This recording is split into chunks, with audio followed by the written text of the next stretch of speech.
Morning, VC. Alright, I said I was only going to do one vinyl tag. That was the punk vinyl tag. As it turns out, I'm going to do another one here. I was kindly asked by Sherv to oblige, so that's what we're going to do. This is Steve Carlson's World Tag. I liked these questions, and I had records for pretty much all of them. There was like one I struggled with a little bit, but I think we got something to fit the bill.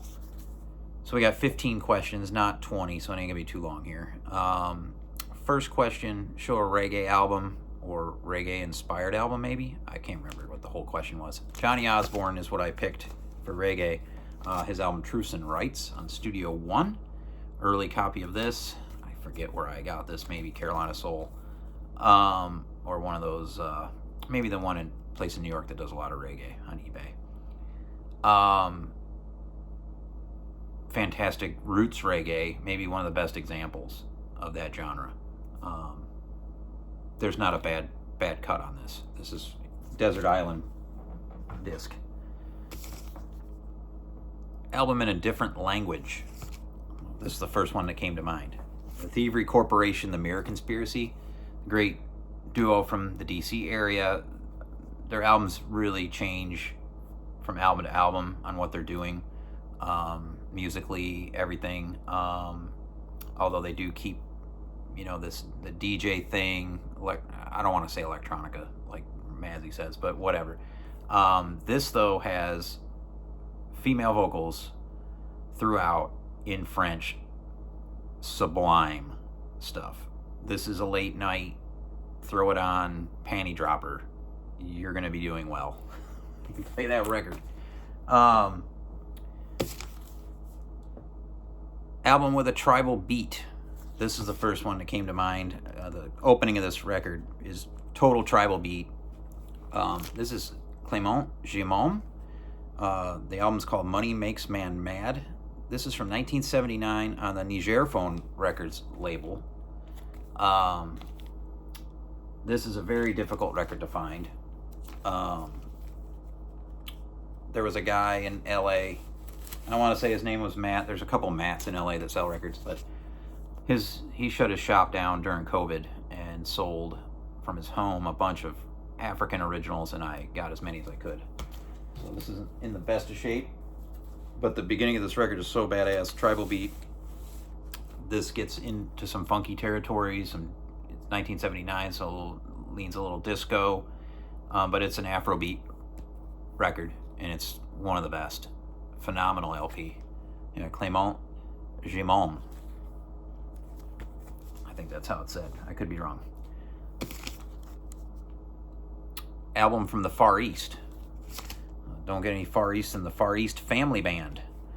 From Japan, this is the Cave Down to Earth on the Muland label. I have a couple records from them, some psychedelic stuff from Japan. This one's actually on the Vertigo label. This one's, I think, Nipponjin, Join Our Mental Phase Sound from the Far East Family Band. Yeah, this is 1975, so mid-70s. This one's on the Vertigo, I believe, Spaceship label, if I recall. Nice insert. Let me show you the group there. You can see some of the instruments there. This is killer band. I'd like to find a couple more of their records, but they're kind of pricey. There's your Vertigo. Spaceship. This one's in nice shape. I think the first record of theirs there I got... I can't remember where I got that one. Maybe I got them both from Luke, or not Luke, but Lance at Permanent. But yeah, this one's a great one. Some good psychedelic rocking stuff. And I'll show you why I know about that band. Because of this book that Sherv's friend Jim highlighted once, and I picked it up. The Jap Rock Sampler from Julian Cope. There's a lot of good information on the bands in here, and there's pictures of all the records. I forget where the pictures part is of the records. Oh yeah. So there's all the Flower Traveling Band ones for example, and I picked up a lot of these just from this book. Julian Cope's writing, it can drag on. It's not the easiest of reads, but this is a very informative book. There's a lot in this book on Yoko Ono fucking around, but yeah, there you go.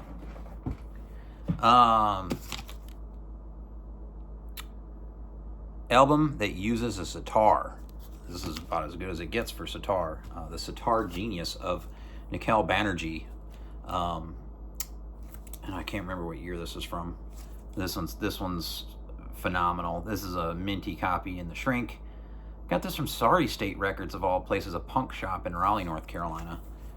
They acquired a collection from someone local to Raleigh area. I think they were from maybe where I forget the big golf course is up there.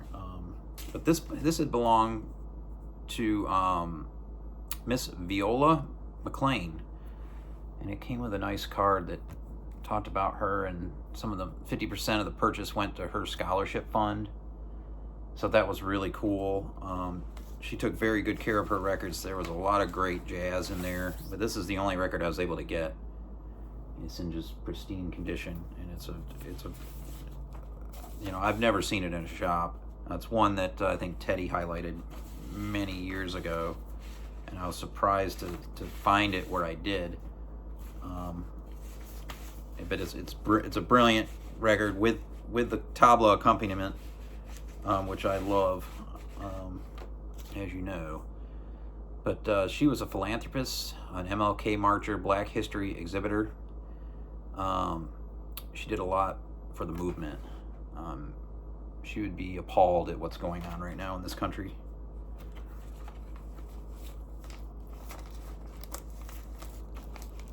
So there's that.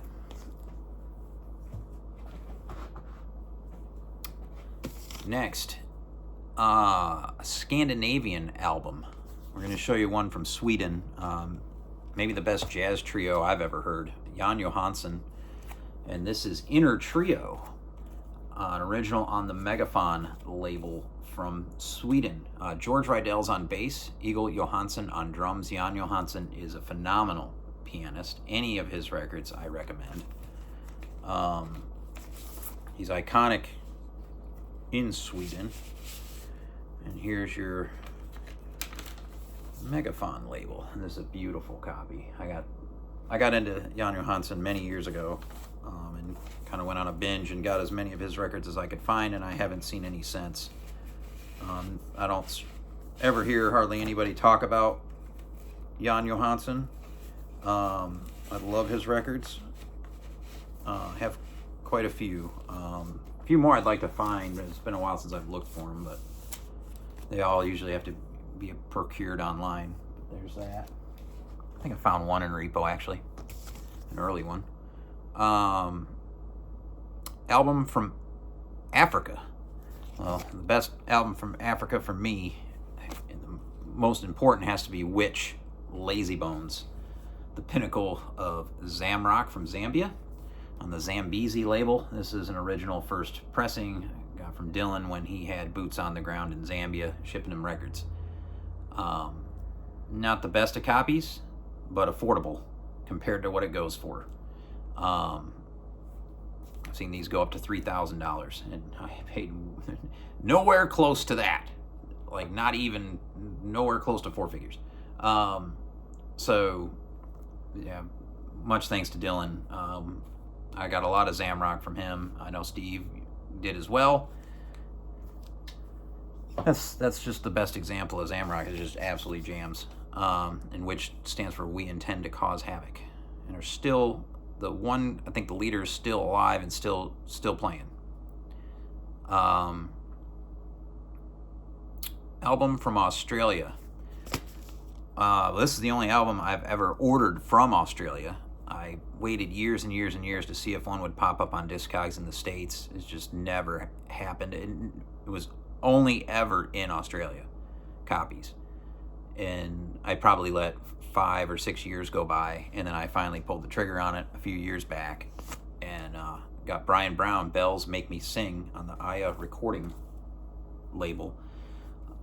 Early on in the VC days, Fred was one of the first making videos back in I can't remember how many years ago. It's been now 12 or so years, maybe longer. He highlighted a different Brian Brown record, I think called Carlton Streets or something like that. I can't remember the name. It's a little more funky. I didn't quite dig it, but then I checked out his other stuff, and this record, I love this one. It's just a great jazz record. Yeah.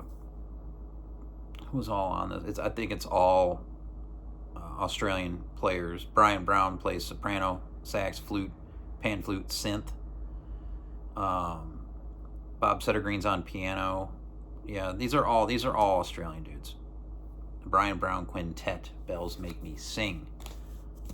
We'll show you the label on this. This is, I can't even imagine what this goes for now.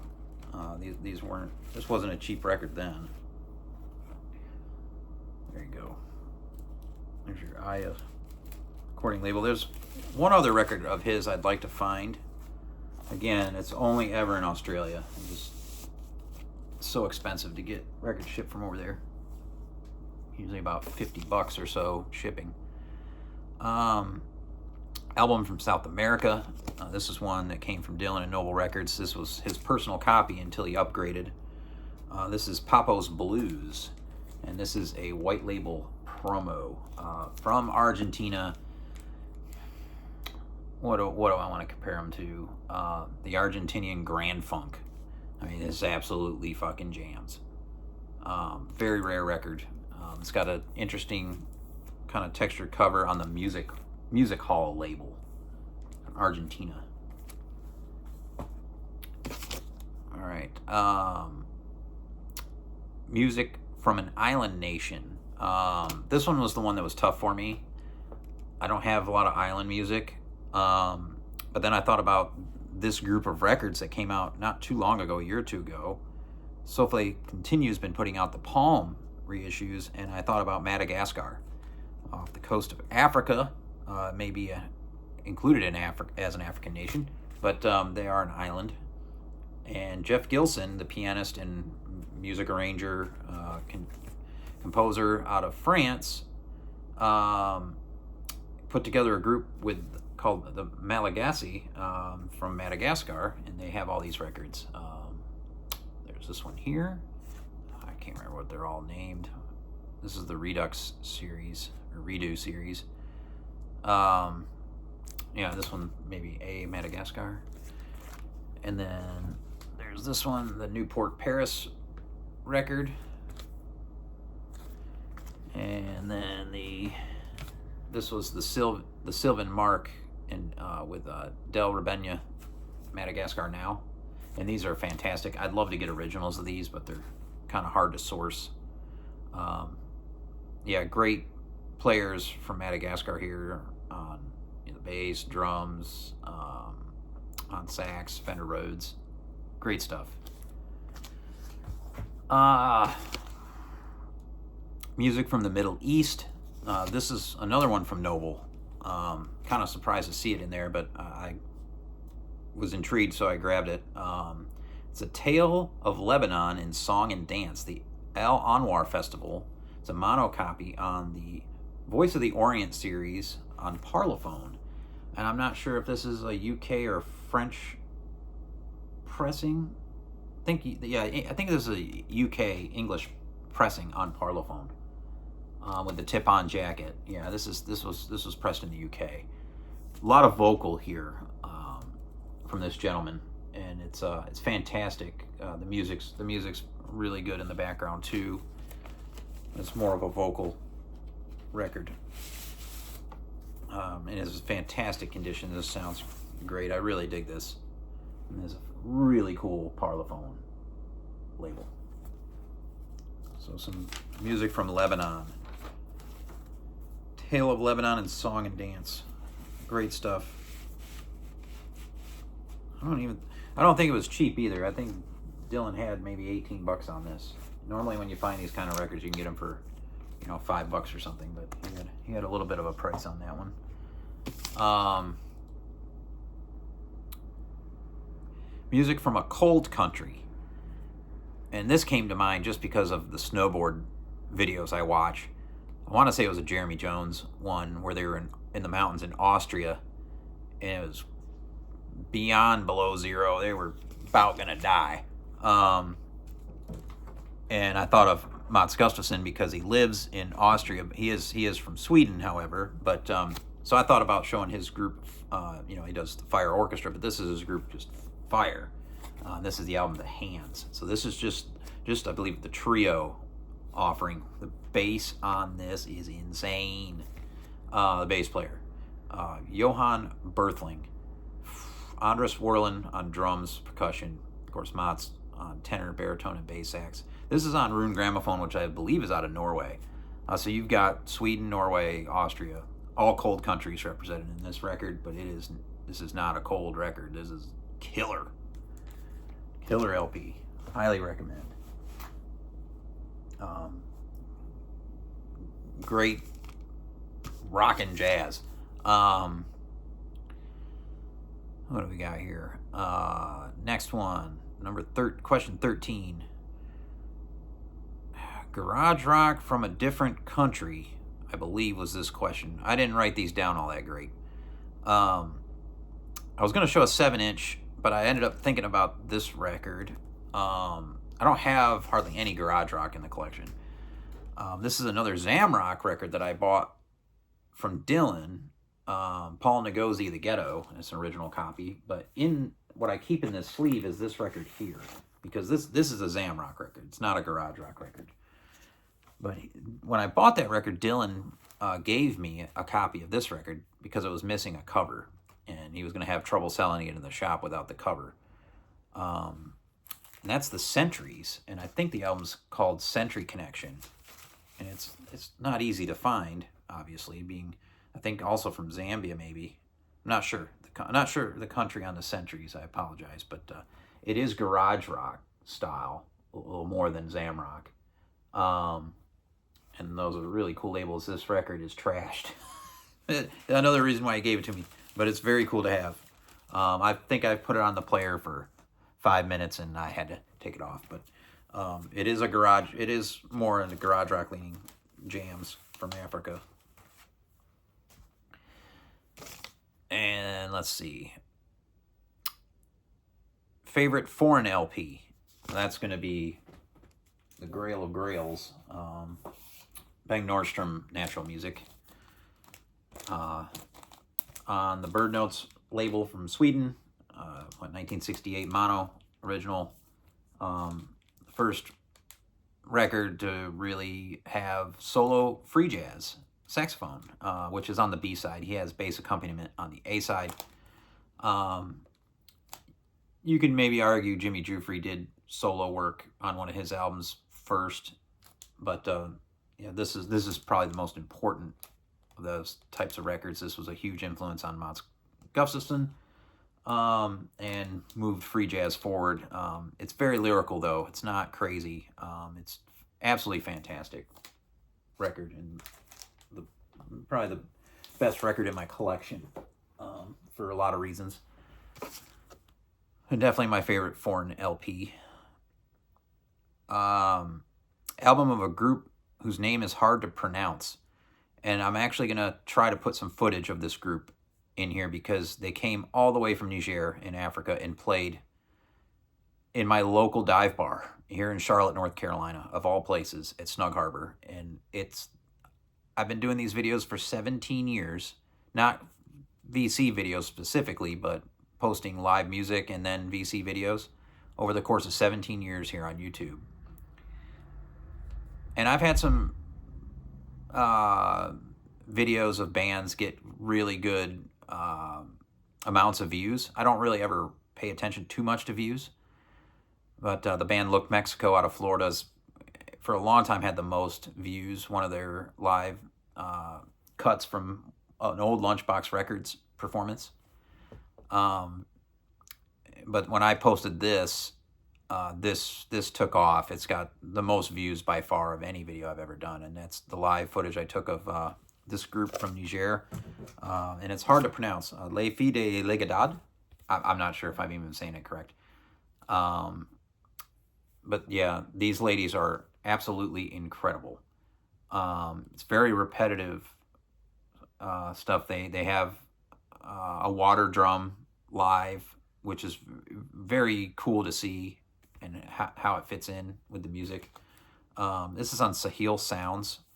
I learned about this group from one of the guys down under, Fred, or maybe Buttery in New Zealand. I want to say Fred showed this years ago, and this cover is a gorgeous cover, and I checked out the music and loved it, and I've got all their records, and I just was floored that they played the dive bar here. And yeah, like I said, I'll leave some footage. Fantastic. It was a hell of a show. And it's like, these pressings are like, feels like 200 gram. I mean, this is a pretty hardcore piece of vinyl on Sahil Sounds. And I think the name of this is Egas Milan is the name of this record. I think it's their second record, if I recall. Let's see what the hype sticker says here. Riding on waves of meditative riffs and the percussive power of the tende and calabash, the resonant voices on this album are echoes of pre-modern life. There you go. Came with a download, all the good stuff. Yeah, Sahil Sounds. Check out that label. Putting out a lot of great stuff from Africa. And this group is fantastic. Les Filles de Illighadad. I think that's how it's said. I could be wrong. That's the world tag. Hope you're all well. Peace.